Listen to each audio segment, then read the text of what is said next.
I don't know if you guys feel the same way, but exploration in gacha games just doesn't hit like it used to. Back in the day in Genshin, I actually loved exploring. 100%ing the map didn't feel like a chore, it was genuinely fulfilling. But now, even though I still want to love exploration the same way, something feels off. I'm starting to wonder, am I just burnt out, or is there something deeper going on with how these games are designed? Today we got a reaction from good old Gacha Smack. I want to see what his opinion is on exploration. Honestly, I want to see what he has to say. Maybe he shares some of the same sentiments that I share. Let's just get right into it.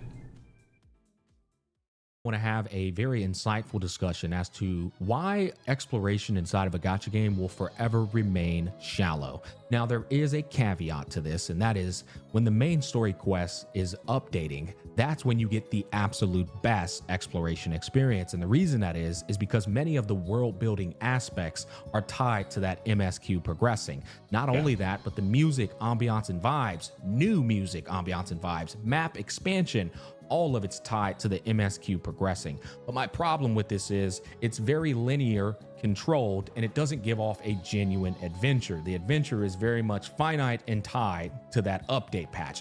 And most importantly, once it's done, it leaves you with a world that feels very bland and empty. And I want to explain precisely. So how would you fix that? Going off of what he just said, how would you fix that? Would you fix that just by adding in like secret things, right? Like this, oh God, bro, I talk about Claire Expedition 33 every video. I gotta stop. I have a problem.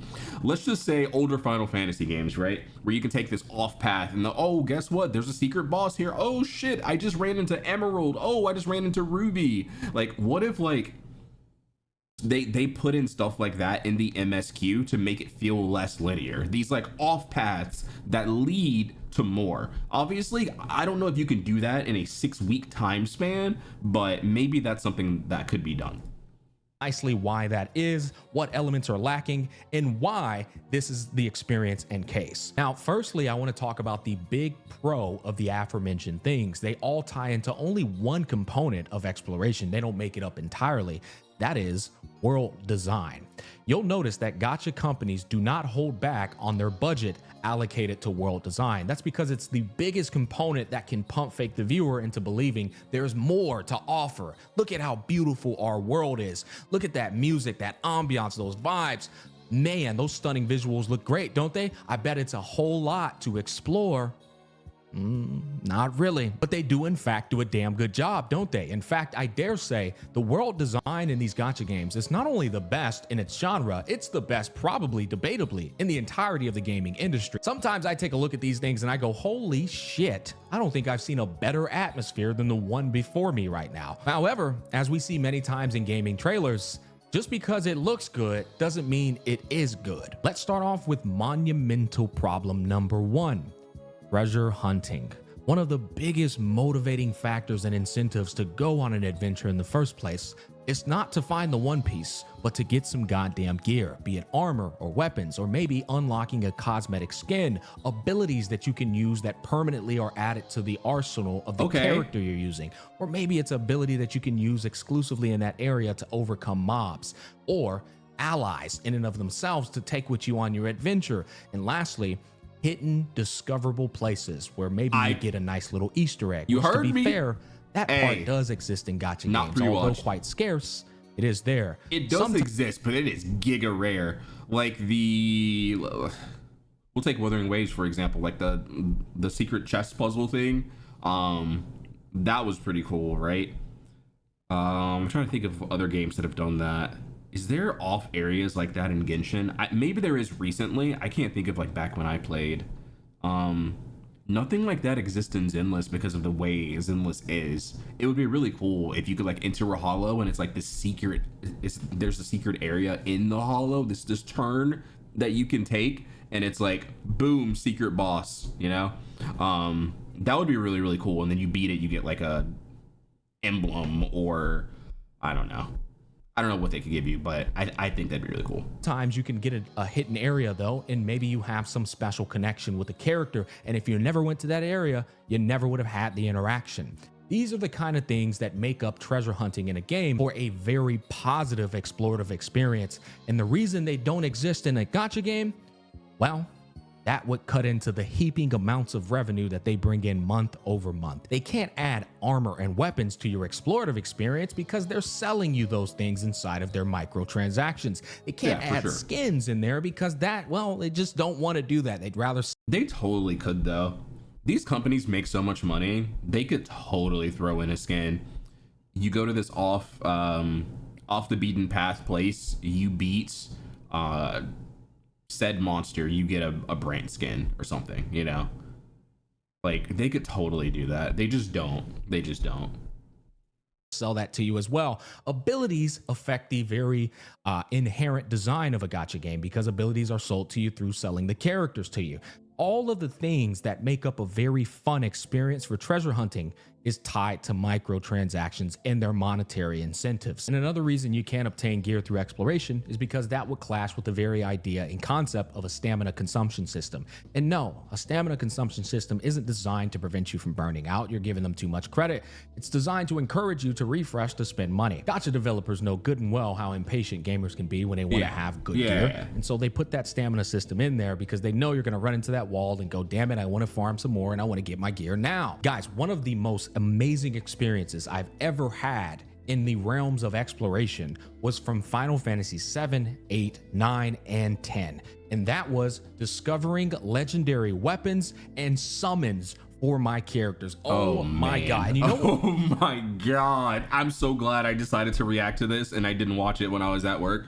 Oh my God, I'm so glad. Oh yes, please keep talking. What was cool about this is before the game got fully fleshed out, and you guys don't know, Final Fantasy 9 is my favorite game of all time. Freaking Giga No Life did and discovered it all, and now the guides became accessible on the internet. You had to go and find these things. You would get a magazine in the mail that would show you where you could buy it with the game's purchase, and it would show you what the weapons look like, but it wouldn't tell you where they were. Right? Or it would show you what the summons look like, but they wouldn't show you where they were. And so you were deeply motivated before beating the game or even after beating the game to go unless you got a strategy guide out in the world and explore and find these legendary weapons and these legendary summons that were incredibly powerful and incredibly unique to your gaming experience. This is something that will never, ever exist in a gacha game. This is also why people love exploring in Elden Ring. Elden Ring offers you all kinds of weapons and armor for you to unveil as you go through your journey.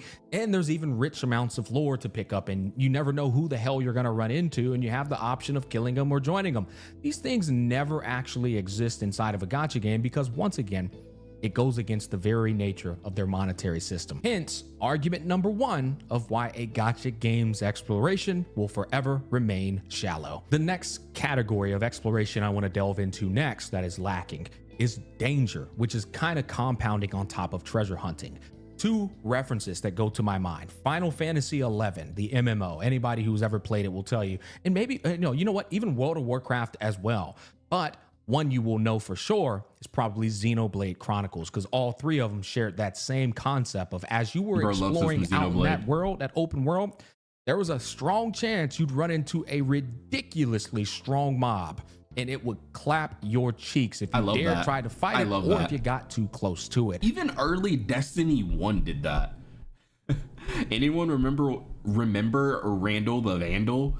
Like, this gave you a thrill of excitement as you were trying to traverse the map and get to wherever the hell you were going. The other thing is, if you fought it, there was a chance that you would fail, die, and have to start over. This added to the dopamine of beating it, overcoming it, and potentially getting some insanely when you beat it and you're like the top 1% to like beat it because it's just extremely difficult. Oh man, that is such an insane feeling, right? Here, or getting nothing at all. Once again, no danger in a gacha game's open world. Guys, the last thing you will experience inside of a gacha game exploration is danger. All of the challenge is tied into in-game content None of it exists, not only through MSQ progression, but it also doesn't exist in exploration as well. And while we're on the topic, what subcategories go under the... You know what? I think it's totally okay to have MSQ not be challenging, but have like side paths, like we talked about earlier, be explorable with those challenges that like would make the game, would evolve the game. You add a layer of difficulty to that. I think that would be cool, but I'm sure people would complain. Word danger. Well, it would be nice if there were rare boss spawn-ins, because that is going to give you a exciting factor that's pretty surprising.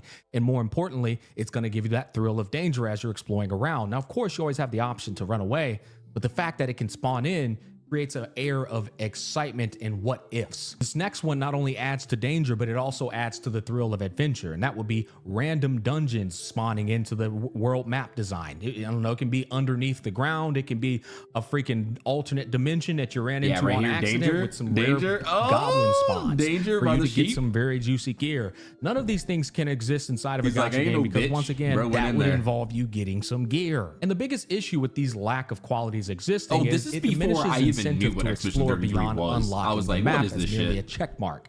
It makes the activity feel repetitive, mundane, and uninspired. Oh, he definitely Which, tried. speaking He of fought which, that I want guy? to talk about the next problem in these games, which Look at is chat. map 07. interactables.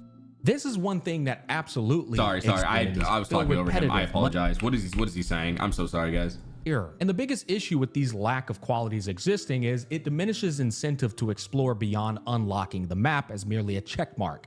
It makes the activity feel repetitive, mundane, and uninspired. Which, speaking of which, I want to talk about the next problem in these games, which is map interactables. This is one thing that absolutely exists in gacha games, and sometimes it's done decently well, but most times it just feels like, what am I doing this for? An example that comes to mind is going to be Wuthering Waves when you're jumping Bro should have showed the end of that clip. Bro got like one shot and immediately turned back. on rooftops with the freaking echo that looks like a teddy bear. It's like a game that does this masterfully well is Legend of Zelda, Breath of the Wild, or even the second one. If you want to get across that river, you have to build a boat to get across that river. And no, there's no other alternative. You got to build the boat. If you want to reach up to that high altitude spot in the middle of freaking space, you have to create an air balloon to get up there. These are what give real purpose to map interactables. But often at times in gacha games, map interactables are just merely that. You can interact with them, but it's not really necessary in any capacity, unless of course you're doing some puzzle. He wants them to hold The more puzzle value. at the end of it doesn't reside something that's going to be very like enticing to you. It's usually just currency that equates to a speck of dirt. Yeah, there's Map definitely more interactables bits, to me, for sure. based off my experience with gaming, should be placed inside of a game primarily to enhance your experience to traverse to certain areas and to overcome traversal barriers. But often at times in gacha games, that's not the case. In essence, exploration systems are deliberately designed not to overshadow or replace the gacha mechanic. Developers favor controlling progression and rewards through monetary systems rather than rewarding players fully via exploration. Now, this next one I want to talk to you about is an interesting one because I don't believe it would take away from their monetary incentive at all. In fact, it would only add into the value of the current existing structure and dynamic of a gacha game, and that is side quests. Side quests are some of the most worthless fucking experiences you will ever have inside of a gacha game. Oh, it's so the true, primary man. focus in Sometimes just like talk to this guy, talk to this guy, talk to this guy, talk to this guy, jump here, talk to this guy, kill one mob, done. Oh, it's so mundane. mind for a side quest should not just be merely you being a goddamn mailman errand boy dropping Literally newsletters what off at everyone's houses. Literally what I just said. There's no real purpose outside of that, right? Or just doing like jobs that don't really equate to anything. It should be tied in to unveiling sweet lore, unveiled to either the world building or maybe the character development of the characters you're enjoying as you're progressing through the story. Side quests should be a means for you to appreciate the game's world building more, not just, hey, young man, can you go over there and fetch the fertilizer for me on my grass? Yeah. No, nigga, I don't want to do that. What the hell does this have to do with the world? This is yet again a massive problem with side quests, and I dare say the majority of people probably have their catalog looking like mine's. And that is, the side quests have racked up so large it's giving your catalog watch list for animes to watch a run for its money. Overall, while initially exploring in gacha games can enhance the world building and the atmosphere, it's generally not a core rewarding gameplay loop. It often serves merely as a backdrop or a mild distraction from the gacha-focused progression, limiting long-term engagement and immersion. This design choice is largely driven by monetary incentives restricting meaningful exploration, which I find very problematic. Don't get me wrong, there's always a middle ground where we can meet, where they're still gaining heaps of revenue while still preserving the quality of the game's overall exploration experience. But alas, gacha games will always remain with a deep budget for world design and a small budget for experiencing the world building itself in its full essence. That's gonna wrap up this video on why I said gacha games will always have a shallow, explorative experience. You guys do comment down below and let me know your thoughts. As always, I strive to invoke critical thought amongst our community. Peace, love, and happiness, and I'll catch you guys on the flip side. Yo, let me get some discussions down in the comment section, because like that's such a good topic. I'm so glad he brought that up. Let me know what you guys think down below in the comment section. Are you burnt out with exploration? Do you still feel joy with exploration? Do you want more from exploration? Leave a like, comment, subscribe to the channel, and I will see you guys on the next one.